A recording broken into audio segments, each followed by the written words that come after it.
مغفرت کا ہو گیا سامان پھر، رب کا آیا خاص ایک مہمان پھر۔ بسم اللہ الرحمن الرحیم، الحمد للہ رب العالمین، والصلاة والسلام علی رسولہ الکریم سیدنا و نبینا محمد وعلی آلہ و اصحابہ اجمعین۔ اللہم صل علی محمد وعلی آل محمد کما صلیت علی ابراہیم وعلی آل ابراہیم انکا حمید مجید۔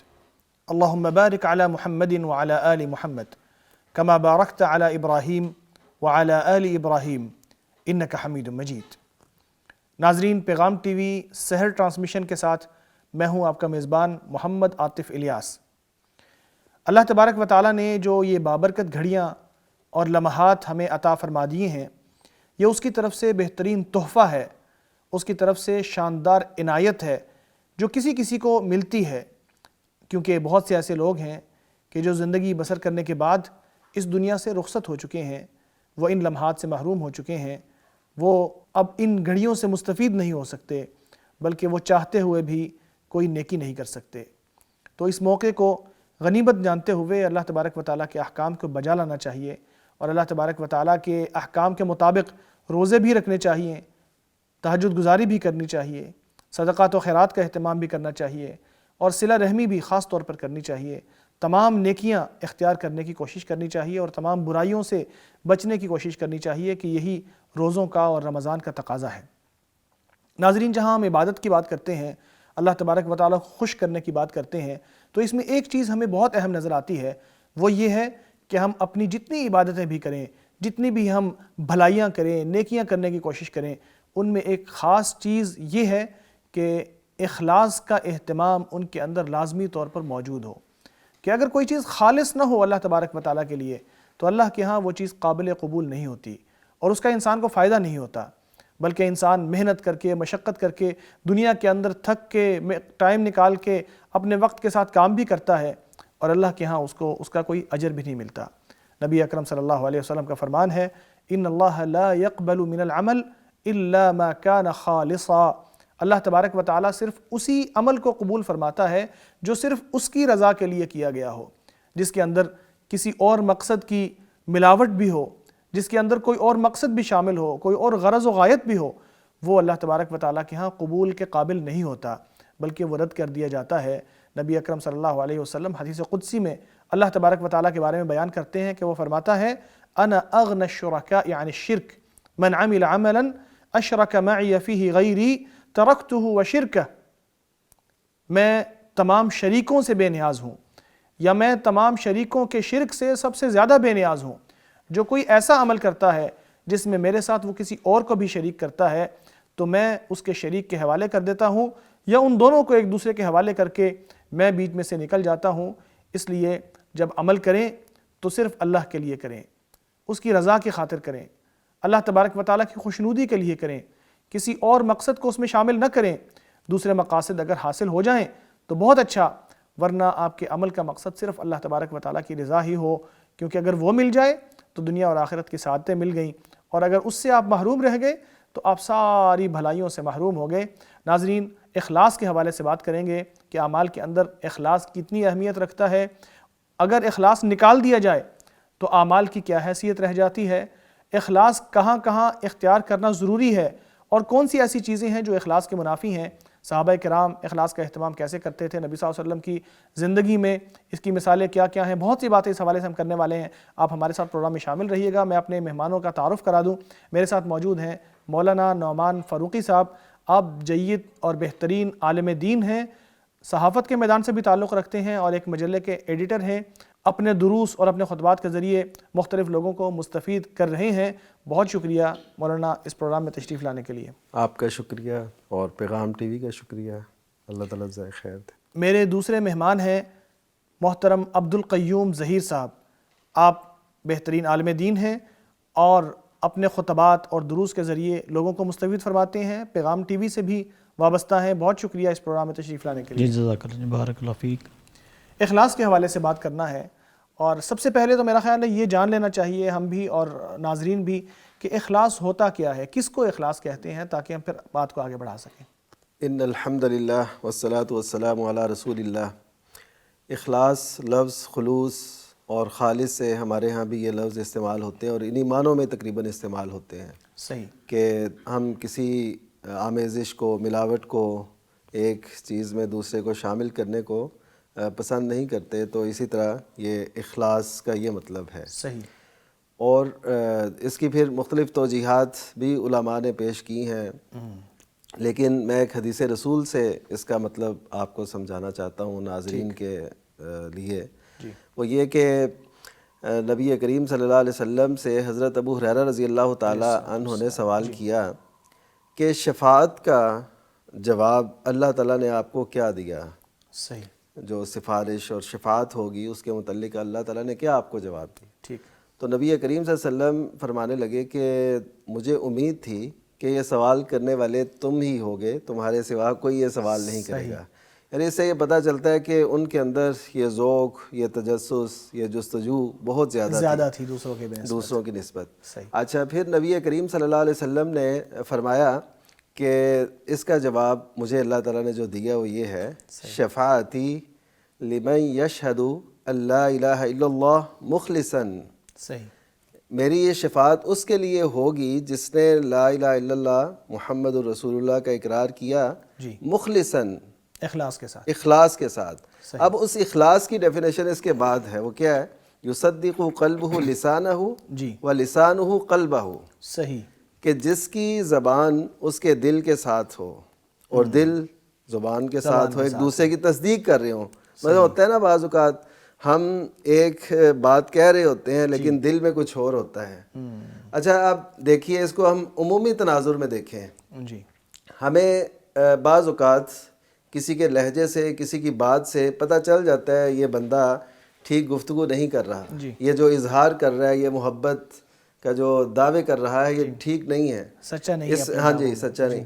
تو ہمارا اس کے بارے میں کیا ایک تصور قائم ہوتا ہے فوری کہ وہ مخلص نہیں ہے، اس کے اندر خلوص نہیں ہے، وہ جھوٹ بول رہا ہے، جھوٹ کہہ رہا ہے، یہ ساری ڈرامے بازی، ہم یہ تاثر رکھتے ہیں. اچھا، تو آپ یہ بتائیے کہ اللہ تعالیٰ کی ذات جو ہمارے دلوں کے بھید کو بھی جانتی ہے، ہمارے خیالات سے بھی واقف ہے اور ہمارے تمام امور سے وہ آگاہ ہے، تو اس کے ساتھ اگر ہم خالص نہیں ہوں گے تو اس کے نزدیک ہماری کیا وقت باقی رہ جائے؟ یعنی وہ تو دیکھ رہا ہے، وہ تو ہاں جی، اس کو تو سب پتہ ہے، اس کو ہمارے دل کے انہ علیم بذات الصدور. تو اس کا مطلب ہے کہ اصل یہ ہے کہ آپ جو کام کر رہے ہیں، جو آپ کا اللہ تعالیٰ سے تعلق ہے، اسی لیے بعض ائمہ نے یہ بات لکھی، الصدق مع اللہ. اخلاص کیا ہے؟ اللہ کے ساتھ آپ سچے ہو جائیں، سچائی اپنائیں. یعنی اس میں کوئی بناوٹ، کوئی ریاکاری، دکھلاوا، اور اس کی اتنی اہمیت ہے آپ حیران ہوں گے. سنن نسائی کی روایت ہے، سیدنا ابو امامہ باہلی رضی اللہ تعالیٰ عنہ وہ بیان کرتے ہیں اس روایت کو کہ ایک شخص نے نبی کریم صلی اللہ علیہ وسلم سے یہ سوال کیا کہ ایک آدمی جہاد کرتا ہے یا نیکی کرتا ہے تو اس میں یلتمس الاجر والذکر، وہ اس میں اجر بھی چاہتا ہے. دیکھیے اس کا اصل مقصد ہے اجر وہ چاہ رہا ہے، ٹھیک ہے، لیکن اجر کے ساتھ ساتھ وہ ذکر اور شہرت بھی چاہتا ہے. تو میرے خیال میں یعنی اس حدیث سے جو اس سوال سے جو اخذ ہوتا ہے، ان کے ذہن میں یہ بات تھی شاید کہ اگر وہ یعنی اجر چاہتا ہے تو اس کو اجر بھی مل جائے گا اور جو ذکر والا پورشن ہے اس کے نمبر کم ہو جائیں گے. لیکن نبی کریم صلی اللہ علیہ وسلم نے ارشاد فرمایا لا شیء لہ، اس کے لیے کچھ بھی نہیں ہے. یعنی یہ نہیں کہ وہ اجر کا حصہ اسے مل جائے گا کیونکہ اجر کی نیت بھی ہے اس کی، لیکن چونکہ ساتھ شہرت کی ہے، دکھلاوے کی ہے یا تذکرے کی ہے، تو اس وجہ سے وہ اس کو کچھ بھی نہیں ملے گا.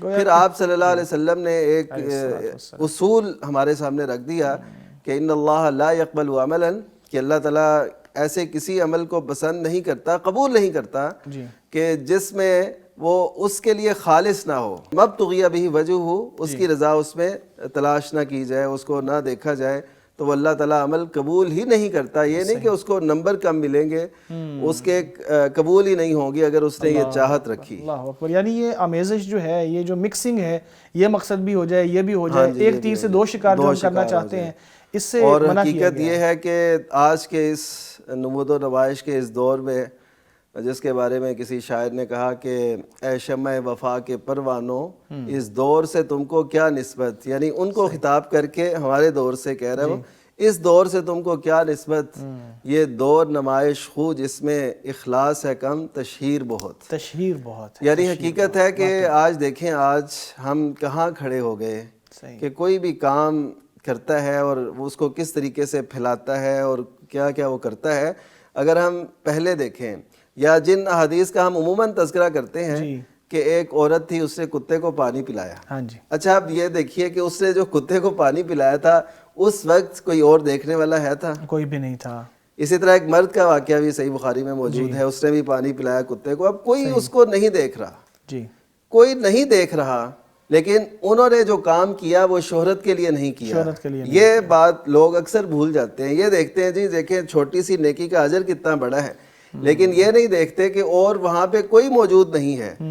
وہ بندہ ہے، وہ کام کر رہا ہے، ایک نیکی کر رہا ہے اور دیکھنے والا صرف اللہ ہے. تو پھر فشکر اللہ لہو کیوں نہیں ہوگا کہ اس نے اللہ کی رضا کی خاطر یہ کام کیا تو اللہ تعالیٰ نے اس کی قدر کی اور اس کے سارے گناہ معاف کر دیے. فاروقی صاحب اس میں یہ ہے کہ عمل چھوٹا ہے لیکن اخلاص اخلاص تو بڑا ہے نا، بہت بڑا ہے. تو اخلاص کی وجہ سے اللہ تعالیٰ آج ہم اس سے بالکل تقریباً الٹ ہیں کہ ہم یہ چاہتے ہیں کہ ہم نے کوئی بھی نیکی کی ہو دنیا میں منظر عام پہ آنی چاہیے کہ یہ ایسے ہوا اور اس طرح ہوا اور ایسے ہوا. یعنی یہ اخلاص کے منافی امر ہے. میں آپ کی طرف بھی آؤں گا محترم عبدالقیوم صاحب. اگر نیکی سے اخلاص نکال دیا جائے تو نیکی کی کیا حیثیت اور ویلیو پیچھے رہ جاتی ہے؟ بہت شکریہ. اللہ رب العزت نے قرآن مجید میں فرمایا ہے وَمَا خَلَقْتُ الْجِنَّ وَالْإِنسَ إِلَّا لِيَعْبُدُونَ، صحیح، کہ میں نے انسانوں کو اور جنوں کو فقط اپنی عبادت کے لیے پیدا کیا ہے. صحیح. اور نبی علیہ الصلوۃ والسلام کا فرمان ہے انما الاعمال بالنیات. صحیح. بہت مشہور حدیث ہے. آپ علیہ الصلوۃ والسلام نے فرمایا کہ عملوں کا دار و مدار نیتوں پر ہے. عمل کیسے ہوں گے؟ جیسے ہماری نیت ہوگی. صحیح. اور نیت کس چیز کا نام ہے؟ اسی چیز کا نام ہے کہ اس میں ہم کس ذات سے اس عمل کی جزا، اس کا انعام کس سے ہم چاہ رہے ہیں. صحیح. ٹھیک ہے. اگر تو ہمارا وہ عمل جو ہے اللہ رب العزت کی رضا کے لیے ہے تو وہ ظاہری بات ہے، پھر اس میں اخلاص ہے. اور اگر ہم اس کے اندر کسی اور سے بھی جزا کی امید رکھ رہے ہیں اور ہمارا مطمع نظر یہ ہے کہ شہرت بھی ہو اور کسی اور سے ہمیں واہ واہی بھی ملے، تو پھر ظاہری بات ہے کہ اس نیت کا جو ہے وہ دار و مدار ہی چینج ہو گیا، تو اس عمل کا بھی پھر کوئی فائدہ نہیں ہوگا، وہ حاصل نہیں ہوگا. جی. امام بخاری رحمۃ اللہ علیہ نے بخاری شریف جب لکھی ہے تو اس کی سب سے پہلی حدیث بھی انما الاعمال بالنیات، ٹھیک ہے. اور اس کے سب سے آخر والی حدیث جو ہے کلمتان حبیبتان الی الرحمن، جی، ثقیلتان فی المیزان خفیفتان علی اللسان، جی، سبحان اللہ و بحمدہ سبحان اللہ العظیم. صحیح. امام بخاری رحمۃ اللہ نے جب یہ کتاب لکھی ہے تو محدثین اور علماء کرام اس کی تطبیق یہ بیان فرماتے ہیں کہ جب عمل کے اندر نیت خالص ہوگی، جی، نیت خالص ہوگی تو پھر اس کی جزا کس صورت میں ملے گی کہ کلمات بہت چھوٹے ہوں گے، زبان پر ادائیگی انتہائی آسان ہوگی، ٹھیک ہے، پڑھنا آسان ہوگا، لیکن جو میزان اللہ رب العزت قائم کریں گے قیامت کے دن اس کے اندر اس کا وزن بہت زیادہ ہوگا. صحیح. یہ اخلاص کا فائدہ، کہ اخلاص جب ہوتا تو پھر فائدہ کیا ہوتا ہے. نبی علیہ الصلوۃ والسلام نے فرمایا کہ جو بندہ آدھی کھجور کا ٹکڑا اللہ رب العزت کے رستے میں خرچ کر دیتا ہے، مثلا ایسے سمجھ لیں کہ ایک کھجور پاس تھی تو آدھی کھاتے وقت دل میں شوق یہ بھی پیدا ہوا کہ اللہ کی رضا کے لیے یہ میں کسی کو بھی ساتھ شریک کر لوں. صحیح. اس نے وہ آدھا کھجور کا ٹکڑا اپنے منہ میں ڈالا ہے، آدھا کھجور کا ٹکڑا کسی کو بھی، کوئی بچہ تھا، کوئی بڑا تھا، کسی کو اللہ کی رضا کے لیے دے دیا، صدقہ کر دیا اللہ رب العزت کے راستے میں. تو نبی علیہ الصلوۃ والسلام نے فرمایا یہ عمل اتنا بڑا ہے، اتنا بڑا عمل ہے کیونکہ بیچ میں اخلاص شامل ہے. کل قیامت کے دن جب وہ بندہ اللہ رب العزت کی بارگاہ میں پہنچے گا اور اللہ رب العزت اس کو اس کے نامہ اعمال کی جھلک دکھائیں گے، یعنی کہ اس کے جو اس نے نیک اعمال کیے ہوں گے وہ دکھائیں گے، اس کے اندر بہت بڑا ایک پہاڑ بھی شامل ہوگا. جی.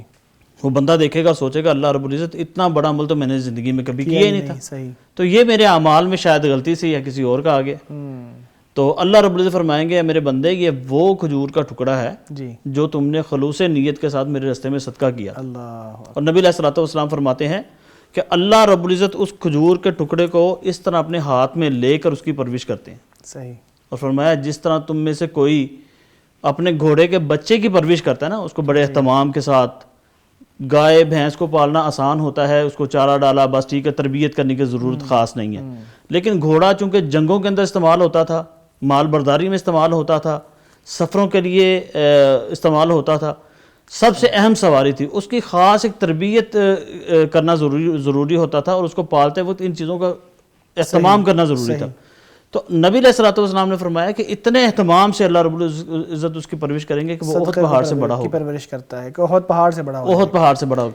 یہ جب اخلاص پایا جائے گا تو یہ یعنی اس کا نتیجہ نکلے گا.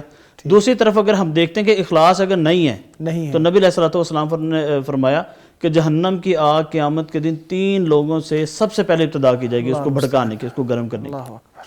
دیکھیں ایک طرف عمل یہ ہے کہ ایک چھوٹا سا کھجور کا ٹکڑا دیا ہے اور اتنا بڑا اجر ملا ہے، اور دوسری طرف کیا ہے، نبی علیہ الصلوۃ والسلام فرماتے ہیں ایک وہ شہید جس نے اللہ رب العزت کے راستے میں جہاد کیا، شہید ہو گیا. اللہ رب العزت کی بارگاہ میں جب وہ حساب و کتاب کا عمل شروع ہوا تو اللہ رب العزت پوچھیں گے اے میرے بندے بتا تجھے جوانی دی تھی، قوت دی تھی، صحیح، تم نے کیا کیا میرے لیے، کہاں استعمال وہ بندہ ہاں جی کہاں پہ تم اپنی جوانی کو خرچ کر کے آئے. تو وہ بندہ کہے گا اللہ رب العزت آپ نے جو مجھے قوت دی تھی، جوانی دی تھی، میں نے آپ کی دین کے اعلاء کلمات اللہ کے لیے، صحیح، آپ کے کلمے کو بلند کرنے کے لیے میں نے وہ بہت جگہ پہ جا کے لڑائیاں کی، جنگیں کی، اور یہاں تک کہ میں نے کفار کی گردنیں کاٹی، یہاں تک کہ میں شہید ہو گیا، زندگی کی بازی ہار گیا، میں نے اپنی جان کا نذرانہ پیش کر دیا تیرے راستے میں. اللہ رب العزت فرمائیں گے باقی تو ساری بات ٹھیک ہے، تم نے اپنی جان بھی دے دی میرے راستے میں، اور بڑے جہاد بھی کیا، بڑی مشقتیں اٹھائیں، بڑے زخم سہے، لیکن تم نے جب یہ جہاد کیا تو تمہاری نیت یہ تھی کہ لوگ تمہیں شہید کہیں، بہت بہادر کہیں. صحیح. تو آج تیرے لیے میرے پاس کوئی اجر نہیں ہے. نیت صحیح نہیں تھی، ٹھیک ہے، اخلاص نہیں نیت تھا. صحیح نہیں ہے. تو اخلاص نہ ہونے کی وجہ سے، نیت صحیح نہ ہونے کی وجہ سے اتنا بڑا عمل کہ اللہ کے راستے میں قربان ہونا بھی ضائع چلا گیا. اللہ اکبر. دوسری طرف ایک سخی بندہ جس کو اللہ رب العزت نے مال و دولت سے نوازا ہوگا، جی، بہت فراوانیاں دی ہوں گی، اور اس نے اپنی زندگی کے اندر مال و دولت کو دریا کی طرح بہایا ہوگا. صحیح. کوئی مسجد نہیں چھوڑی، کوئی غریب یتیم بچہ نہیں چھوڑا، کوئی بیوہ عورت نہیں چھوڑی. کسی جگہ پر چیریٹی کی ضرورت پڑی ہے، کوئی خیر کا کام نظر آیا ہے، اس نے اس کے اندر حصہ ڈالا ہوگا. کل قیامت کے دن جب اللہ پوچھیں گے میں نے تمہیں مال سے نوازا تھا، بتاؤ کہاں پہ خرچ کیا ہے، تو وہ بندہ کہے گا اللہ رب العزت میں نے کوئی جگہ نہیں چھوڑی، ہر جگہ پہ تیرے رضا کے لیے میں نے مال خرچ کیا.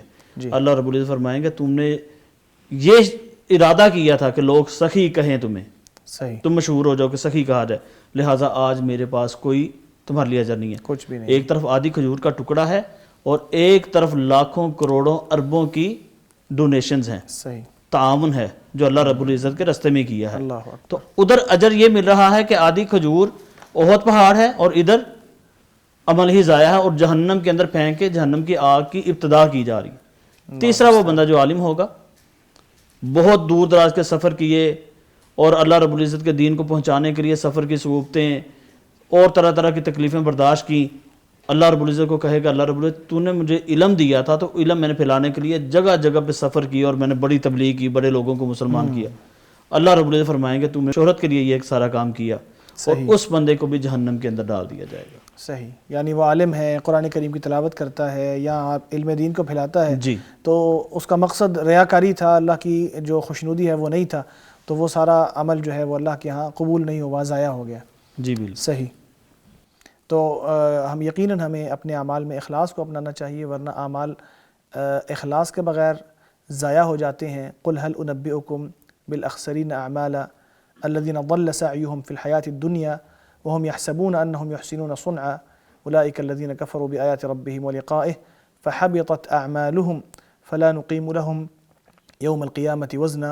اللہ تبارک و تعالیٰ نے قرآن کریم میں ارشاد فرمایا ہے کہ کیا میں آپ کو نہ بتاؤں کہ وہ لوگ کیسے ہوں گے یا کون لوگ ہوں گے کہ جو اپنے اعمال کو ضائع کر بیٹھیں گے، جنہوں نے دنیا میں محنت تو بہت کی ہوگی اور وہ اپنے تئیں سمجھ رہے ہوں گے کہ انہوں نے بہت بڑی نیکیاں کی ہیں، لیکن قیامت کے دن ان کے اعمال کا کوئی وزن نہیں ہوگا، ان کی کوئی ویلیو اور حیثیت نہیں ہوگی. کیونکہ ان میں اللہ تبارک و تعالیٰ پر ایمان نہیں ہوگا اور اخلاص نہیں ہوگا۔ یہاں پہ لیتے ہیں ایک چھوٹا سا وقفہ، ہمارے ساتھ رہیے گا، حاضر ہوتے ہیں وقفے کے بعد۔ مغفرت کا ہو گیا سامان پھر، رب کا آیا خاص ایک مہمان پھر، مغفرت کا ہو گیا سامان پھر، رب کا آیا خاص ایک مہمان پھر۔ ویلکم بیک ناظرین، ہم اخلاص کے حوالے سے بات کر رہے ہیں کہ اخلاص کی اعمال میں اہمیت کیا ہوتی ہے، اور اخلاص اگر اعمال سے نکال دیا جائے تو ان کی کیا حیثیت اور ویلیو رہ جاتی ہے۔ مولانا آپ کی طرف آؤں گا، اعمال میں اخلاص کی اہمیت کیا ہے؟ اللہ تعالیٰ نے قرآن مجید میں صحابہ کرام رضی اللہ عنہم ان کی توصیف بیان کی مختلف مقامات پہ، جی یبتغون فضلا من اللہ ورضوانا، جی کہ وہ چاہتے ہیں اللہ تعالیٰ کا فضل اور اس کی رضا، صحیح یعنی یہ وہ اخلاص ہے جس کی گواہی اللہ تعالیٰ دے رہے ہیں۔ صحیح۔ تو اس اخلاص کے بغیر تقریباً تمام مسلم ائمہ اور تمام جو ہیں علماء ان کا اتفاق ہے کہ قبولیت عمل کی 3 شرائط ہیں۔ ٹھیک ہے، اس میں سے ایک تو عقیدہ ہے، توحید ہے، ٹھیک ہے، دوسرا اخلاص ہے، یعنی توحید ہو، مثلا ایک بندہ ہے کہ وہ توحید کا قائل ہے ٹھیک ہے، لیکن اس کے ساتھ ساتھ اس کے عمل سے اخلاص کا اظہار نہیں ہو رہا، ٹھیک ہے، وہ کچھ اور چاہتا ہے، کچھ اور اس میں مقاصد پنہا ہے، پوشیدہ ہیں، تو اخلاص نہیں ہوگا تو وہ عمل اللہ تعالیٰ کی۔ اور تیسری جو بات ہے وہ سنت نبوی پہ عمل پیرا ہونا، کی پیروی ہے۔ جی پیروی ہے۔ یہ 3 جو بنیادی شرائط ہیں، ٹھیک۔ تو اخلاص اس میں بہت زیادہ اہمیت رکھتا ہے، کیونکہ توحید کو بھی لوگ سمجھتے ہیں اور سنت کو بھی لوگ اہمیت دیتے ہیں جو اس کو دے رہے ہوں، لیکن اخلاص جو ہے یہ بہت بڑی نعمت ہے جس کا اظہار اللہ تعالیٰ نے اپنے برگزیدہ بندوں میں، اپنے نیک بندوں میں بیان فرمایا کہ وہ اس صفت کے حامل ہوتے ہیں۔ تو اگر ہم دیکھیں کہ بعض اوقات ایسے ہوتا ہے، کچھ واقعات ہمیں ایسے ملتے ہیں، جیسے مثلاً ایک شخص جا رہا تھا تو اس نے ٹہنی رستے سے ہٹا دی۔ حدیث میں لفظ یہ ہے جی کہ ٹہنی اس نے جو ہٹائی یا تو اس نے کاٹ دی یا اس نے رستے سے ہٹا دی کہ وہ رستے میں پڑی ہوئی تھی، دونوں صورتیں اذیت دیتی لوگوں کو تو اس نے اس کو ہٹا دیا یا کاٹ دیا۔ اچھا، اب اس میں یہ ہے کہ اس میں یہ نہیں بتایا گیا کہ اس کی نیت اس وقت کیا تھی یا کیا، لیکن اللہ تعالیٰ نے جو اس کی قدردانی کی وہ اس وجہ سے کہ اس میں اس نے اللہ تعالیٰ کی رضا کو اپنے پیش نظر رکھا۔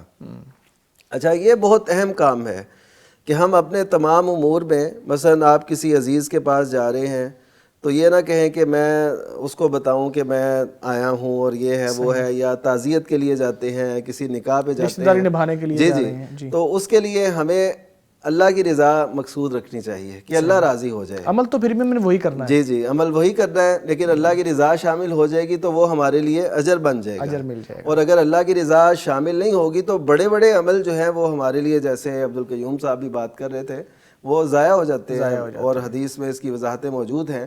میں جس بات کی طرف آپ کو لانا چاہ رہا تھا اس میں ایک اہم واقعہ ہمارے لیے بڑی اس میں نصیحت ہے کہ نبی کریم صلی اللہ علیہ وسلم نے ارشاد فرمایا کہ 3 لوگ جا رہے تھے تو وہ بارش ہوئی اور وہ ایک غار میں چلے گئے، اور غار میں جب گئے تو ایک پتھر لڑکتا ہوا غار کے دہانے پہ آ کے ٹک گیا، اور اس وقت ہاں جی اب وہ اندر تھے اور پتھر اتنا بڑا تھا کہ وہ اب انہوں نے سب نے، تینوں نے یہ تہیہ کیا ہم کوئی ایسا عمل اللہ تعالیٰ کی بارگاہ میں پیش کریں جو اس کی رضا کے لیے کیا ہو۔ ٹھیک۔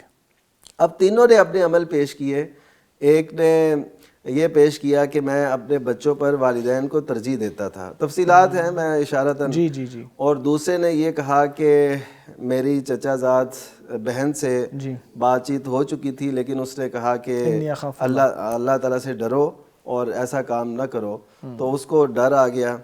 اچھا، تیسرا شخص وہ جس نے کسی مزدور سے مزدوری کروائی اور ان کی آپس میں پھر کچھ نہ بات بن پائی مزدوری پہ، وہ چلا گیا۔ اس نے یہ نہیں کہا کہ وہ گیا تو چلا گیا، اس نے اس کی مزدوری سے بکریاں خریدیں اور پھر اس کا ریوڑ بنتا گیا، وہ پھر کبھی اس کو ضرورت پڑی وہ آیا، چلو جو ملتا ہے وہ تو لیں، تو اس نے وہ سب کچھ اس کے نام کر دیا کہ تمہارا ہے۔ اچھا، اب ان تینوں کی جو نیکیاں ہیں یہ کون سی نیکی ہے؟ یہ عبادت اس طرح کی نہیں ہے جیسے ہم عبادت قرار دیتے ہیں، یعنی سجدہ نہیں ہے، نماز نہیں ہے، یہ نہیں، لیکن یہ تینوں ایسے امور ہیں جن میں اللہ تعالیٰ کی رضا مقصود تھی. اور اس حدیث میں لفظ ہیں بخاری شریف اور دیگر کتب میں کہ ان کنت تعلم انی فعلت ھذا ابتغاء وجهک یا مرضاتک، صحیح، کہ تیری رضا کی خاطر اور تیری رضا تلاش کرتے ہوئے، خشیۃ منک، تجھ سے ڈرتے ہوئے ہم نے ایسا کیا ہوا ہے، تو پھر اس پتھر کو ہٹا دے. اور یقین کریں ایک ایک کہنے سے وہ پتھر خود ہی ہٹتا گیا. چلا گیا. اب یہ ہم یہ نہ سمجھے کہ یہ محض ایک غار ہے اور ایک پتھر ہے. ہماری زندگی میں بھی ایسے بہت سے معاملات بہت سے غار آتے ہیں، بہت سے پتھر آتے ہیں، بہت سی ایسی جو ہے جگہ آتی ہیں اور مقامات اور ایسے مراحل آتے ہیں جس میں ہم پھنس جاتے ہیں. تو اس میں پھر ہمیں وہ اخلاص سے کی ہوئی نیکی وہ یاد آنی چاہیے. اس کا مطلب ہے ہمارے دامن میں کوئی ایسی نیکیاں ہونی چاہیے جو صرف اور صرف اللہ کی رضا کی خاطر ہم نے کی ہوں. صحیح. اور اسی سے دیکھیں اب وہ امور تو تھے عمومی عام امور ہیں، لیکن اس میں بھی انہوں نے اللہ کی رضا مقصود رکھی. اس کا مطلب ہے کہ آپ کوئی بھی نیکی کرتے ہیں تو وہ اس میں آپ کا مقصد ہونا چاہیے کہ آپ اللہ کی رضا کی خاطر کر رہے ہیں. اور اسی لیے دیکھیے قرآن مجید کے اندر اللہ تعالیٰ نے اہل ایمان کو علیحدہ حکم دیا وَمَا أُمِرُوا إِلَّا لِيَعْبُدُوا اللَّهَ مُخْلِصِينَ لَهُ الدِّينَ. دین کو اس کے لیے خالص کرنا ہے، اس کے اندر کوئی اور ملاوٹ نہ ہو، کوئی آمیزش نہ ہو، کوئی ایسی بات نہ ہو، کوئی ایسا چرچا مقصود نہ ہو، وہ صرف اس کی رضا کی خاطر. قُلْ إِنِّي أُمِرْتُ أَنْ أَعْبُدَ اللَّهَ مخلص اللہ الدین. اب نبی کریم صلی اللہ علیہ وسلم سے کہا گیا کہ آپ بھی یہ اظہار کریں اپنی زبان سے کہ مجھے حکم دیا گیا ہے. اور اس طرح کی اور بھی آیات موجود ہیں. میں بہت بہترین گفتگو ہے. میں آگے بڑھاتے ہوئے عبدالقیوم صاحب، یہ جو اعمال کی بات ہے اور نیتوں کی بات ہے، تو نیتوں کا تعلق تو دل سے ہوتا ہے، اور کیا ان کو زبان پہ بھی لانا چاہیے یا نہیں لانا چاہیے؟ دوسری بات یہ کہ جو یہ شرک ہے، یعنی جسے شرک اصغر کہا گیا ہے، ریاکاری کو، اس حوالے سے بھی بیان کیجیے. جی دیکھیں، شریعت میں نا اس چیز کا بہت اہتمام کرنے کی تلقین کی گئی ہے کہ بھی جب ہم کوئی اعمال کرتے ہیں تو اس کے اندر خلوص اور اخلاص کا جو جذبہ ہے وہ لازمی پایا جائے. بلکہ اس طرح سمجھے کہ یہ ایک لازمی جز ہے جس کے بغیر کوئی بھی عبادت ہے، کوئی بھی عمل ہے. مسلمان کے لیے اللہ رب العزت کی یہ بہت بڑی سمجھے کہ بھی آسانی ہے اور اللہ تعالیٰ کی رحمت ہے کہ مسلمان کے ہر عمل ہی عبادت ہے. اس کا اللہ رب العزت کے لیے نماز پڑھنا، روزہ رکھنا، زکوٰۃ دینا، حج ادا کرنا، اسی طریقے سے اپنے دیگر معاملات، مثلا کاروبار کرنا، کسی کے ساتھ لین دین ہو گیا، ہر طرح کا کام ہے وہ اس کے لیے عبادت بنا دیا. ایون کہ اللہ رب العزت نے سونا، اٹھنا، کھانا پینا، یہ سب کچھ عبادات، اپنے بچوں کے لیے کو خرچ کرنا، اپنے اہل و عیال پہ خرچ کرنا، اپنے رشتہ داروں پہ خرچ کرنا، یہ عبادت بنا دیا. اور یہ عبادات جتنی بھی ہیں اس کا قبولیت وہ اخلاص کے ساتھ ہے. اور اخلاص جو ہے وہ اسی چیز کا نام ہے، اس کے اندر ریاکاری نہ ہو، اس کے اندر دکھلاوا نہ ہو. یعنی اگر آپ نے اللہ کی رضا کی خاطر اپنے بیوی بچوں کو بھی کھلایا ہے تو اس کا بھی آپ کو اجر ملتا ہے. ہاں جی، اس کا بھی اجر ملے گا. نبی علیہ الصلوۃ والسلام صدقہ ہے. بلکہ ایک صحابی رسول صلی اللہ علیہ وسلم وہ آتے ہیں اور آ کے نبی علیہ الصلوۃ والسلام سے پوچھتے ہیں اللہ کے رسول اگر میرے پاس 1 دینار ہو تو میں اسے کہاں پہ خرچ کروں؟ صدقہ کرنا چاہتا ہوں، اس کو کہاں پہ کروں؟ فرمایا اپنے نفس پہ کر. فرمایا اگر اس سے زیادہ ہو فرمایا اپنے اہل و عیال پہ کر. یعنی کہ یہ دیکھیں خود اپنے لیے کپڑے خریدے ہیں، خود کھایا ہے، پیا ہے، تو یہ کیا ہے؟ یہ اس کو بھی شریعت نے صدقہ شمار کیا. اور صدقہ کیا ہے کہ جس کی وجہ سے نبی علیہ الصلوۃ والسلام فرمایا کہ آسمان سے بلائیں، مصیبتیں، تکلیفیں نیچے اتر رہی ہیں اور ادھر سے یہ صدقہ اللہ رب العزت کی طرف جا رہا ہے. تو یہ رستے میں جا کر اس تکلیف کو اس طرح سے روک لیتا ہے اور قیامت تک اس کو زمین پہ نہیں آنے دیتا اس تکلیف کو. صحیح. یعنی تو اخلاص کا نتیجہ یہ ہے کہ بھی اپنے اوپر، اپنی ذات پہ خرچ کیا ہے، اپنے اہل و عیال پہ خرچ کیا ہے، جن کے اوپر خرچ کرنا فرائض میں سے شامل ہے. ٹھیک ہے. تو وہ بھی عبادات میں آ گیا. یعنی یہ خرچ آدمی کسی اور مقصد کے لیے بھی تو کر سکتا ہے کہ اسے خوش کرنا ہے، راضی کرنا ہے، یا دوسرے معاملات آدمی سوچ سکتا ہے، لیکن جب وہاں خرچ کرنے کا مقصد بھی صرف اور صرف اللہ تبارک و تعالیٰ کی رضا ہے تو اس کا بھی انسان کو اجر مل جاتا ہے. جی بالکل. یہ دیکھیں نا آپ، ہماری ایک ہے کہ ایک چیز کو لازمی سوچنا ہی یہ کہ میں نے یہ فلاں بندے کی رضا مندی کے لیے یہ کام کرنا ہے، فلاں بندے کے دکھلاوے کے لیے کام کرنا ہے. اور ایک بندہ ہے جو خلوص کے ساتھ کام کر رہا ہے، اللہ رب العزت اس کو دنیا پہ اس کا فائدہ وہ بھی دے رہے ہیں. مثال کے طور پہ آپ اگر اپنے اہل و عیال پہ خرچ کرتے ہیں یا غرباء پہ خرچ کرتے ہیں یا والدین پہ خرچ کرتے ہیں تو ان کی رضامندی بھی آپ کو ساتھ ساتھ حاصل ہو رہی ہے، وہ تو ہو ہی رہی ہے. ٹھیک ہے. آپ نے اس کا طمع نہیں کیا، لالچ نہیں کیا، لیکن اللہ رب العزت اس کا بدلہ جزا کے ساتھ ساتھ آپ کو وہ بھی دے رہے ہیں. یعنی وہ حدیث میں یہ بھی آتا ہے نا کہ ابن آدم میرا اور اپنا تعلق درست کر لے، میں تمہارا لوگوں کے ساتھ تعلق جو لوگوں ہے کے وہ ساتھ خود ہی درست کر دوں گا. اور نبی علیہ الصلوۃ والسلام نے فرمایا کہ جب اللہ رب العزت کسی سے خوش ہو جاتے ہیں نا تو اعلان فرماتے ہیں، ہاں اعلان فرماتے ہیں کہ اے فرشتوں کی جماعت، میں اس بندے سے خوش ہوں، تم آپ لوگ بھی بھی اس اس سے کے اوپر راضی خوش ہو اس سے جاؤ، محبت کر لو. اس سے تم لوگ بھی محبت کرو. صحیح. تو یہ اس طرح سے اللہ تعالیٰ منادی بھی کرتے ہیں، اعلان بھی کرتے ہیں، وہ محبتیں بھی بڑھتی ہیں. تو جو بندے کے مقصود ہم نے ریاکاری میں بنانا تھا نا، وہ اللہ رب العزت اس کو ویسے بھی فوائد دے رہے ہیں. صحیح. ضرورت یہ ہے کہ اپنے عملوں کو خالص اللہ کیا جائے. تبارک و تعالیٰ کے لیے کرنے کی ضرورت ہے. فاروقی صاحب آپ کی طرف میں آؤں گا. آج کے دور میں ہم بہت سی شکلیں ایسی دیکھتے ہیں جو ریاکاری کی نکل آئی ہیں. ہم دیکھتے ہیں کہ نیکیاں کرتے وقت بھی اللہ کی راہ میں خرچ کر رہے ہیں لیکن دکھاوا بھی کر رہے ہیں، نماز پڑھ رہے ہیں دکھاوا بھی کر رہے ہیں، ذکر اذکار کر رہے ہیں ساتھ دکھاوا بھی کر رہے ہیں. تو بہت ساری ایسی شکلیں ہمیں نظر آتی ہیں. تو ان سے کیسے بندہ ایوائڈ کرے یا ان سے کیسے بچ سکے آدمی؟ اچھا، اس میں دو پہلو ہمیں ہمیشہ مد نظر رکھنے چاہیے جی. کہ ہر کوئی جو میڈیا پہ آ رہا ہے یا سوشل میڈیا پہ آ رہا ہے یا کسی بھی حوالے سے، تو ہم یہ ضرور نہیں کہہ سکتے کہ ان کے دل کے اندر کوئی ایسی بات ہے. نیتوں کی کوئی جی، نہیں لگا نیتوں سکتے کو ہم نہیں یقیناً. لگا سکتے. دیکھیے، جیسے قرآن مجید نے کہا ان تبدوا الصدقات، کہ تم اگر صدقات کو علل اعلان کرو تو یہ بھی بہت اچھا ہے، بہت اچھا ہے. لیکن اسے چھپانا یہ بھی ظاہر ہے بڑی اچھی زیادہ بات بہتر ہے. ہے. جیسا کہ وہ حدیث سے میں سبعۃ آتا ہے یظلهم سبعۃ اللہ فی یظلهم ظلہ. اللہ، اس میں بھی ہے کہ دائیں نے اگر خرچ کیا تو بائیں کو بھی پتہ نہیں پتہ چلا، نہیں چلا. تو یہ لوگ عرش بری کے حقدار بنیں گے. لیکن جب نیت یہ ہو پیچھے کہ میرے اس اظہار سے اور لوگ بھی موٹیویٹ ہوں گے اور کے سامنے بھی یہ آئے گا، یہ بھی ایک طریقہ ہے. جیسا کہ حدیث میں بھی آتا ہے کہ جس نے کوئی ایسی نیکی شروع کی جی. تو اس کو اس کا اجر ملے گا. یعنی وہ اس دور کے مطابق، جیسے آج ہمارے کئی مسائل ہیں، ہم کئی نیکیاں کر سکتے ہیں تو کئی لوگ ایسے کرتے ہیں، تو ہم یعنی یہ نہیں کہہ سکتے کہ ان کی نیت بری ہے. ٹھیک. لیکن اس کے ساتھ ساتھ ہم یہ ایک نصیحت کر سکتے ہیں جی. کہ ہم اخلاص اپنے اندر پیدا کریں. آپ دیکھیے کہ نماز جیسی عبادت ہے، اب کتنی اس کی اہمیت ہے، اس کا شوق چرچا کتنا ہونا چاہیے اور لوگ کس طرح اس کو کرتے ہوں. لیکن آپ دیکھیے کہ عورتوں کو اگرچہ مسجد میں آنے کی اجازت ہے، لیکن نبی صلی اللہ علیہ وسلم نے عورتوں کی اس نماز کو جو اس کے گھر میں اور گھر کے بھی اس کمرے میں جو پچھلا کمرہ ہوتا ہے، جسے ہم حجرہ یا کوئی بھی نام دے لیں، جو پچھلا کمرہ جو عبادت کے لیے خاص ہوتا ہے، جہاں پہ جسے ہم آج کل سٹور کہہ لیں، مثلا جو سنن نبی داؤد کی حدیث میں جو ہمیں سمجھ آتی ہے وہ یہ ہے کہ اس کے بھی پچھلے کمرے میں جا کے، گھر کے بھی پچھلے کمرے میں جا کے پڑھے. تو اس وہ کیوں ہے؟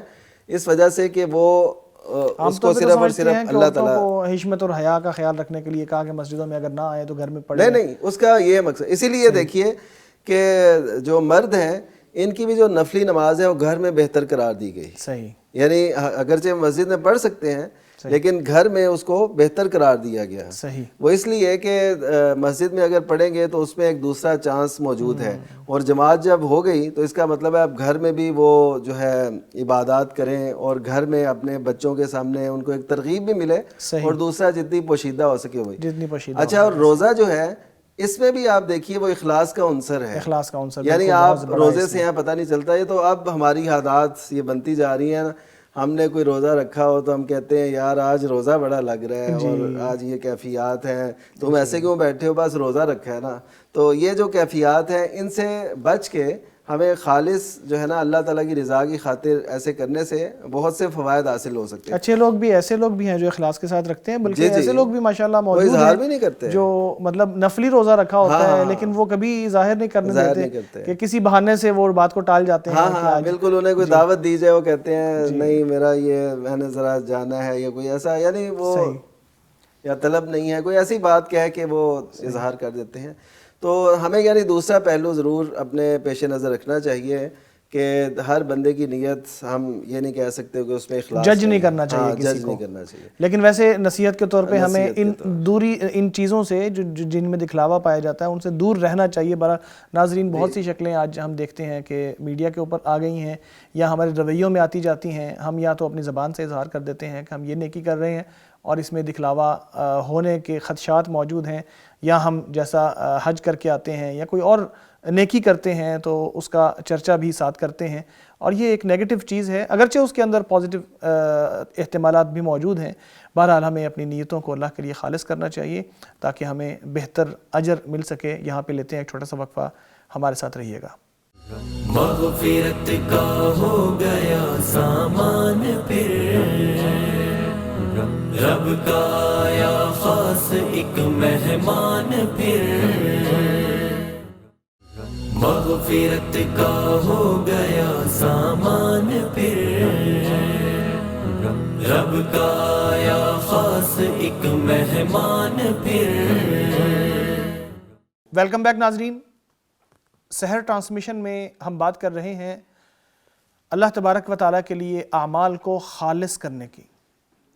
تو اعمال کو خالص کرنا انتہائی اہم ہے کہ آپ کے اعمال میں یا ہمارے اعمال میں کسی شرک کی، کسی دوسرے مقصد کی کوئی آمیزش نہ ہو، اس کے اندر کوئی دوسرا مقصد شامل نہ ہو، صرف اور صرف اللہ کی رضا ہی مقصود ہو۔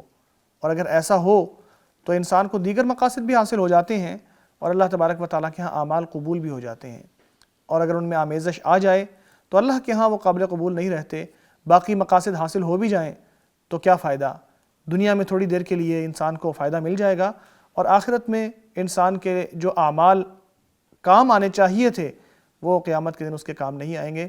محترم فاروقی صاحب، اخلاص کے حوالے سے بہت زیادہ اہمیت ہے، اور نبی صلی اللہ علیہ وسلم، انبیاء کرام، صحابہ کرام اپنے اعمال کو خالص کرنے کی بڑی جو ہے وہ اہتمام کیا کرتے تھے۔ تو اس حوالے سے آپ ناظرین کو آگاہ فرمائیے۔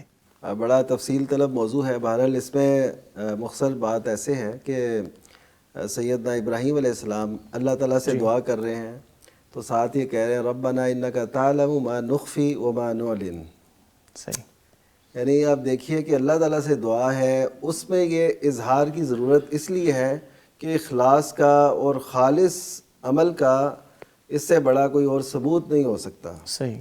سیدنا موسیٰ علیہ السلام ہے، وہ اللہ تعالیٰ سے دعا کر رہے ہیں انک کنت بنا بصیرا، انک کنت بنا بصیر، کہ تو ہمیں دیکھنے والا ہے۔ صحیح، یعنی جو ہم کہہ رہے ہیں اس میں ہم کتنے سچے ہیں یہ تو جانتا ہے۔ صحیح، میں سمجھتا ہوں کہ آج جو ہماری دعاؤں کی قبولیت نہیں ہوتی اس میں ایک بہت بڑا فیکٹر وہ یہ ہے کہ ہم وہ اخلاص نہیں رکھتے اللہ تعالیٰ سے، وہ خالص تعلق نہیں ہوتا، مانگ کچھ رہے ہوتے ہیں اور عملی طور پر ہمارے رویہ ہے جو رویے ہیں وہ کچھ اور ظاہر کرتے ہیں۔ صحیح۔ اسی طرح آپ دیکھیے کہ انبیاء کرام علیہ السلام ہیں، انہوں نے کبھی بھی دنیا کی غرض کی خاطر کچھ نہیں کیا، نمود و نمائش کی خاطر، شہرت کی خاطر کچھ نہیں ایسا کیا۔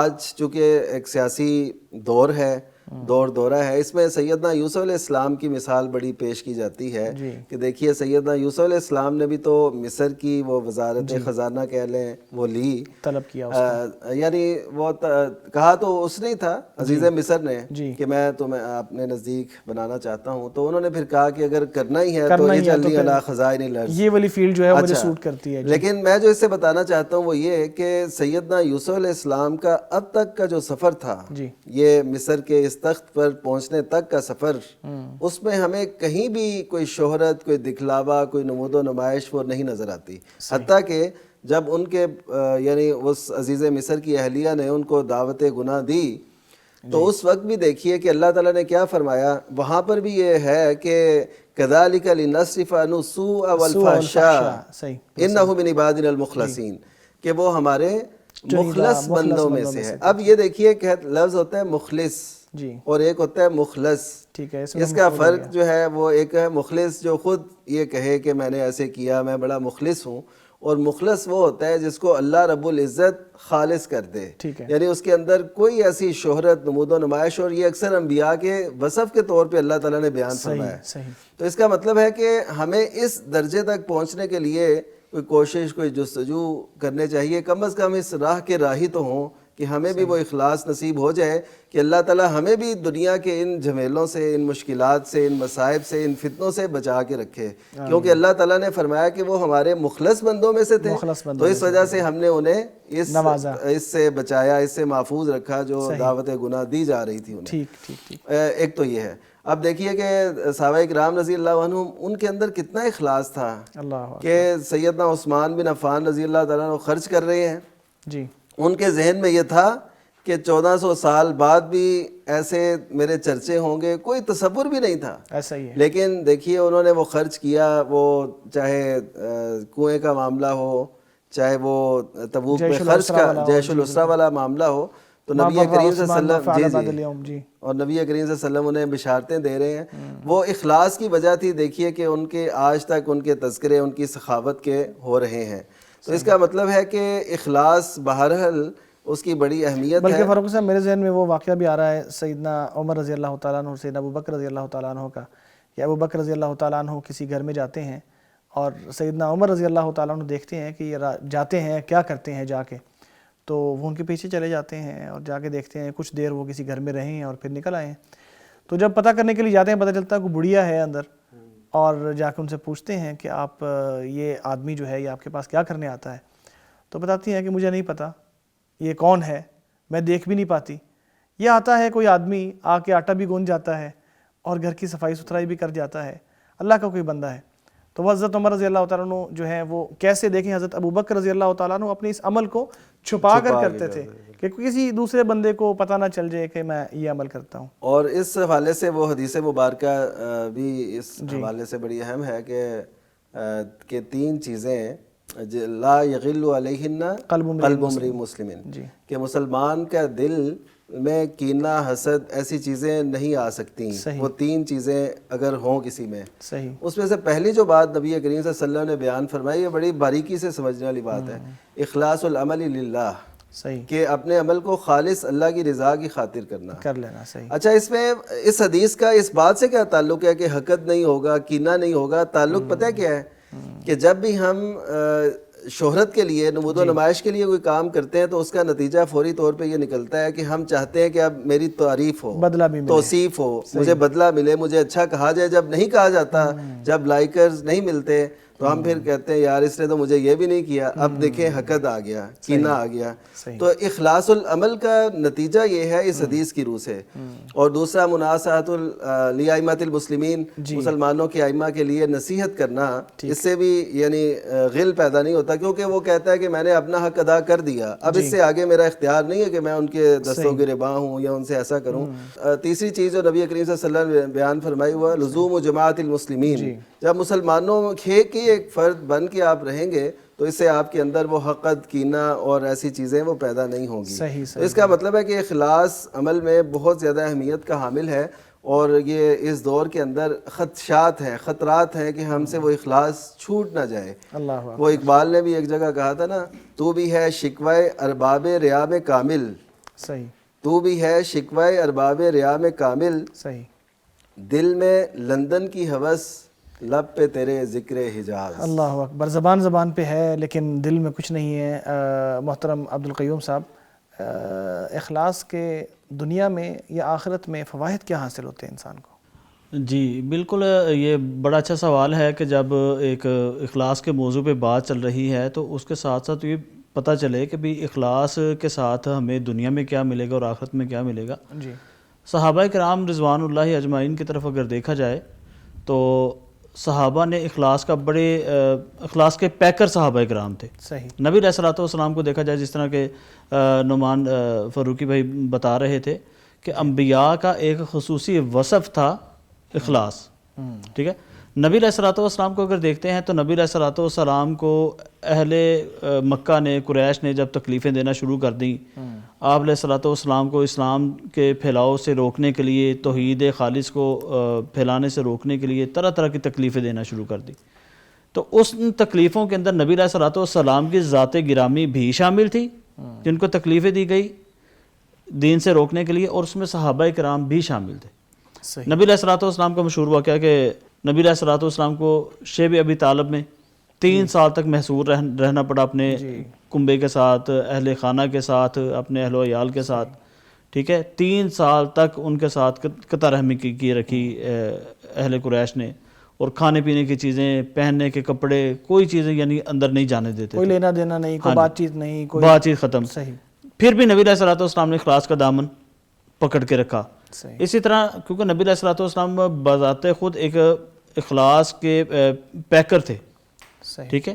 نبی علیہ الصلوۃ والسلام کی دوسری مرتبہ جب انہوں نے دیکھا کہ شیب ابی طالب سے جب وہ باہر نکلے ہیں اور صلح ہونے کے بعد آپ کے چچا ابو طالب ان کی طبیعت خراب رہنا شروع ہو گئی، تو قریش کے لوگوں نے جب یہ دیکھا کہ یار ابھی تو ابو طالب زندہ ہیں اور ہمارا ان کے ساتھ یہ معاملہ ہے، اگر خدا نہ خواستہ ان کے فوت ہونے کے بعد ہم نے نبی علیہ الصلوۃ والسلام کو دین سے روکنے کے لیے سختیاں کی نا، تو سارے لوگ ہمیں تانے ماریں گے. صحیح.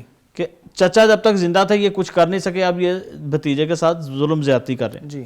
تو انہوں نے بھی نبی علیہ الصلوۃ والسلام کے پاس آ کر آپ علیہ الصلوۃ والسلام کو نا چند سمجھنے کے بھی آفرز کی، کہ اس میں ایک یہ بھی آتی ہے کہ نبی علیہ الصلوۃ والسلام کو یہ آفر کر دی کہ آپ ہم سے جتنا مرضی مال و دولت کا مطالبہ کر لیں. آپ کا آپ بتائیں سیدھی طرح کہ آپ کیا چاہتے ہیں. جی.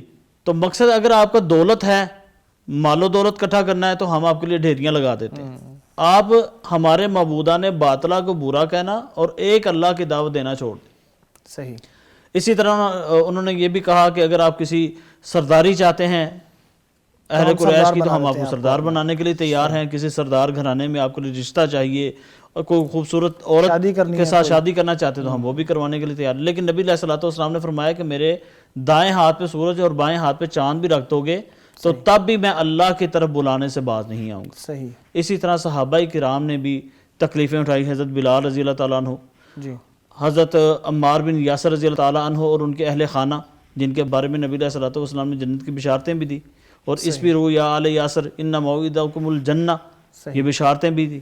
اسی طرح حضرت عبد الرحمن بن عوف رضی اللہ تعالیٰ عنہ مکے سے ہجرت کر رہے ہیں، مکے کے بہت بڑے تاجر ہیں، یعنی کہ مانے ہوئے ایک تاجر ہے، اور بہت زیادہ تجارت کا مال بھی ان کے پاس ہے، مال و دولت ہے. تو جب وہ جانے لگتے ہیں ان کو روک کے کہتے ہیں کہ یہ مال و دولت ہم میں سے کمایا ہے، اس کو واپس کر کے جاؤ. اخلاص کا یہ عالم ہے کہ وہ بھی چھوڑ دیا. اچھا کہا کہ یہ جو بیوی ہے یہ بھی ہم میں سے ہے، یہ بھی واپس کر کے جاؤ، اس کو بھی چھوڑ دیا. کہنے لگے یہ تن پہ جو کپڑے پہنے ہوئے یہ بھی ہم ہی سے، یعنی یہیں سے تجارت کر کے تو خریدے ہوئے، یہ بھی اتار کے جاؤ. اور ایک ٹاٹ لپیٹ کر یہ مکے کا شہزادہ جب مدینے کے اندر پہنچتے ہیں تو نبی علیہ الصلوۃ والسلام دیکھتے ہیں اور کہتے ہیں کہ عبد الرحمن بن عوف کیسے آئے ہو؟ فرمایا اللہ کے رسول سب کچھ لٹا کے آئے ہوں لیکن دین بچا کے ہیں. اور اخلاص کا یہ عالم ہے کہ انصار صحابہ کے ساتھ اللہ کے رسول صلی اللہ علیہ وسلم نے مواخات قائم کیا. تو مواخات کو قائم کرنے کے بعد ایک انصاری کہتا ہے کہ اے عبد الرحمن بن عوف، 2 بیویاں ہیں جس کو تم پسند کرو، ایک میں طلاق دیتا ہوں، عدت گزرنے کے بعد تم ان کے ساتھ نکاح کر لو. 2 باغات ہیں، ایک باغ میں تمہیں دیتا ہوں، جو پسند ہے وہ لے لو. اور اخلاص کا یہ عالم ہے حضرت عبد الرحمن بن عوف رضی اللہ تعالیٰ عنہ کا. کہتے ہیں کہ میرے بھائی میں تاجر ہوں، مجھے مدینے کے بازار کا رستہ بتاؤ، اللہ تعالیٰ تمہارے مال کے اندر، تمہارے اہل و عیال کے اندر برکت عطا فرمائے. اور وہاں پر جا کر کاروبار شروع کرتے ہیں اور اللہ رب العزت اتنی برکت سے نوازتے ہیں کہ تھوڑے ہی عرصے کے بعد نبی علیہ الصلوۃ والسلام کو ساتھ جب آمنا سامنا ہوتا ہے اور نبی علیہ الصلوۃ والسلام دیکھتے ہیں کہ خوشبو لگی ہوئی ہے، داغ لگا ہوا ہے خوشبو کا، جو کہ خالص عورتوں کے لیے خوشبو تھی. تو نبی علیہ الصلوۃ والسلام نے فرمایا عبد الرحمن بن عوف یہ کیسے لگ گئی؟ تو فرمایا اللہ کے رسول میں نے شادی کر لی ہے. صحیح. اور غالباً اس وقت حق مہر کے طور پر ایک سونے کی ڈلی جو اپنی بیوی کو عطا کری تھی. یہ اللہ تعالیٰ نے اخلاص کی برکتیں دنیا میں عطا فرمائی تھی کہ جو چھوڑ کے آئے اللہ رب العزت نے وہ پھر دی ہے. اور ایک دیکھیں ایک واقعہ، اور میں اسی طرح وہ مجھے صحابی کا واقعہ بھی یاد آ رہا ہے کہ جن کو نبی صلی اللہ علیہ وسلم کچھ مال دے رہے تھے غنیمت کے مال سے کہ یہ مال آپ کا ہے، تو انہوں نے کہا تھا یا رسول اللہ ما علی ھذا بایعتک، اے اللہ کے رسول میں نے آپ سے جو بیعت کی ہے وہ اس لیے نہیں کی کہ میں یہ مال لوں آپ سے. تو کہا اچھا پھر کس بات پہ بیعت کی ہے؟ تو کہتے ہیں علی ان یأتی سہم من ہنا فیخرج من ہنا، بیعت اس بات پہ کی ہے ادھر سے تیر آئے گردن پار کر کے دوسری طرف سے نکل جائے. تو آپ صلی اللہ علیہ وسلم نے دیکھا ان کا اخلاص کیسا تھا کہ وہ کہتے ہیں کہ مال و دولت نہیں چاہیے، کلمہ پڑھنے کا مقصد مال و دولت نہیں ہے بلکہ آخرت میں اللہ تبارک و تعالیٰ کو راضی کرنا ہے. تو پھر ایسا ہی ہوا، اللہ تبارک و تعالیٰ نے ان کی بات کو قبول کیا اور انہیں شہادت بھی نصیب ہو گئی. ناظرین، چھپا کے اعمال کرنا انتہائی اہم ہے۔ کچھ ایسے اعمال تو ہوں جن کا صرف ہمیں اور ہمارے رب کو پتہ ہو۔ اگر آپ کا کوئی ایسا عمل نہیں ہے جو صرف آپ کے اور آپ کے رب کے درمیان ہے، تو ایسا عمل ضرور پیدا کر لیجئے کہ جو صرف آپ کو اور آپ کے رب کو اس کا پتہ ہو۔ عربی شاعر نے بڑے خوب الفاظ کہے ہیں، هل لك سر يخفى یا يبقى بينك انت وبين الله، هل لك صدقات تخفى لا يعلمها الا الله۔ دیکھیں عرش الہی کے سائے میں اس شخص کو بھی اللہ تبارک و تعالیٰ جگہ عطا فرمائے گا جو تنہائی میں اللہ کو یاد کرے اور اس کی آنکھوں سے آنسو جاری ہو جائیں۔ دیکھیں کہ وہاں کوئی دیکھ نہیں رہا، کوئی دکھاوا مقصود ہو ہی نہیں سکتا، بلکہ وہ دل کے اندر تڑپ ہے، وہ چیز ہے، وہ اخلاص ہے جو دل کے اندر موجود ہے، اس کی وجہ سے انسان کی یہ کیفیت ہو جاتی ہے۔ پھر وہ جو چھپا کے اللہ کی راہ میں خرچ کرتا ہے کہ بائیں ہاتھ کو بھی پتہ نہیں چلتا کہ دائیں ہاتھ نے کیا کر لیا، تو کیا آپ کے کوئی ایسے صدقات ہیں جو صرف آپ کے اور آپ کے رب کو پتہ ہوں؟ کوئی ایسے اعمال ہیں جو صرف آپ کو اور آپ کے رب کو پتہ ہوں، دنیا میں کسی اور کو ان کا علم نہ ہو؟ اگر نہیں ہے تو میں اپنے آپ کو اور آپ سب کو نصیحت کرتا ہوں کہ جلد از جلد ایسی چیزیں پیدا کر لیں جو اللہ تبارک و تعالیٰ کے ہاں ہمارے لیے شفاعت کا کام کر جائیں، حجت بن جائیں۔ اللہ تبارک و تعالیٰ ہمیں توفیق عطا فرمائے۔ اس پروگرام کے آخر میں میں محترم مولانا نعمان فاروقی صاحب سے درخواست کروں گا کہ دعا کریں۔ آپ بھی دعا پر آمین کہیے، نہ جانے کس کی آمین قبول ہو جائے اور ہماری ساری دعائیں اللہ کے ہاں قبول و منظور ہو جائیں۔ جی فاروقی صاحب۔ الحمد لله رب العالمين، لا إله إلا هو الحليم الكريم، سبحان الله رب العرش العظيم، اللهم لك الحمد كله ولك الشكر كله، اللهم لك الحمد كما ينبغي لجلال وجهك وليزيد سلطانك، اللهم لا أحصي ثناء عليك أنت كما أثنيت على نفسك، اللهم صل على محمد وعلى آل محمد كما صليت على إبراهيم وعلى آل إبراهيم إنك حميد مجيد، اللهم بارك على محمد وعلى آل محمد كما باركت على إبراهيم وعلى آل إبراهيم إنك حميد مجيد، آمين۔ ربنا آتنا في الدنيا حسنة وفي الآخرة حسنة وقنا عذاب النار، آمين۔ اللهم وفقنا لما تحب وترضى، آمین۔ یا اللہ ہم سب کے گناہ معاف فرما دے، آمین۔ یا اللہ ہمارے اعمال میں اخلاص پیدا فرما دے، آمین یا رب۔ اللهم طهر قلوبنا من النفاق، وأعمالنا من الرياء، وألسنتنا من الكذب، وأعيننا من الخيانة، آمین۔ یا اللہ ہم سب کو نیک اعمال کرنے کی توفیق نصیب فرما اور ایسے اعمال جو تیری بارگاہ میں شرف قبولیت پالیں، آمین۔ یا اللہ نمود و نمائش، شہرت، ریاکاری اور دیگر جو بیماریاں ہیں اس دور کی، یا اللہ ہم سب کو اس سے محفوظ فرما، آمین۔ یا اللہ ہمیں خالص نیتیں اور پختہ ارادے نصیب فرما دے، آمین یا رب۔ یا اللہ اپنی بارگاہ میں ہماری ٹوٹی پھوٹی باتوں کو قبول فرما لے، آمین۔ یا اللہ ہمارے ناظرین کو، ہمارے منتظمین کو اور ہمارے جو رفقا ہیں سب کو اخلاص والی نیکیاں کرنے کی توفیق نصیب فرما، آمین۔ یا اللہ ہمارے اندر اخلاص پیدا فرما دے، آمین۔ یا اللہ ہمارے اندر وہ تقوی پیدا فرما دے، آمین۔ یا اللہ جو روزوں سے مقصود اور مطلوب ہے وہ تقوی پیدا فرما دے، آمین۔ یا اللہ جو لوگ بیمار ہیں انہیں شفا نصیب فرما دے، جو بے گھر ہیں ان کو اپنے گھر نصیب فرما دے، آمین۔ یا اللہ جن کے پاس اولادیں نہیں ہیں ان کو نیک صالح اولاد نصیب فرما دے، آمین۔ جو مقروض ہیں ان کے قرضے اتروا دے، آمین۔ یا اللہ بے روزگاروں کو روزگار نصیب فرما دے، آمین۔ یا اللہ مسلمان جہاں بھی پس رہے ہیں ان کی نصرت اور حمایت فرما، آمین۔ ہمیں ان کا ساتھ دینے کی توفیق نصیب فرما، آمین۔ ربنا تقبل منا انك انت السميع العليم وتب علينا انك انت التواب الرحيم، وصلى الله تعالى على خير خلقه محمد وعلى آله وصحبه اجمعین برحمتك یا ارحم الراحمین۔ آمین آمین آمین۔ ناظرین اخلاص اپنا لیجئے، اپنی نیتوں کو درست کر لیجئے، اپنے اعمال کو کسی قسم کے شرک سے، دکھاوے سے دور کر لیجئے تاکہ اللہ تبارک و تعالی ہمارے اور آپ کے اعمال کو اپنی بارگاہ میں قبول و منظور فرمائے۔ میں آپ کا بھی مشکور ہوں اور اپنے معزز مہمانوں کا بھی مشکور ہوں جو ہمارے ساتھ اس پروگرام میں شریک رہے۔ مولانا بہت شکریہ اس پروگرام میں شامل رہنے کے لیے۔